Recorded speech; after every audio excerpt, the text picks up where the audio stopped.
অনেক দিন পরে স্কুল বা কলেজে গেলে পরিস্থিতি যে কত ভয়াবহ আর কত অপমানজনক হতে পারে এটা একমাত্র একজন স্টুডেন্টই জানে।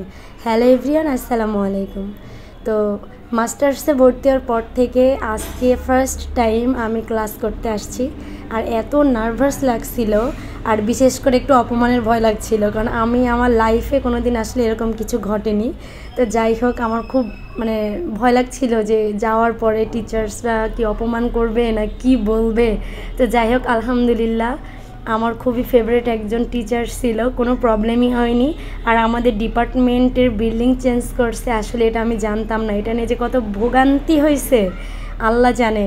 আর আমি গেছি ঠিক টাইমে, কিন্তু আমি একটা ক্লাস টোটালি খুঁজতে খুঁজতে আর পাইনি। দেন বাকি ক্লাসগুলো আমি অ্যাটেন্ড করছিলাম। আর দেন আমার ফ্রেন্ডস হয়েছে নতুন কিছু, আমার খুব ভালো লাগছিল। আমি আরও একটু নার্ভাস ছিলাম যে নতুন নতুন অনেককে দেখতে পাবো।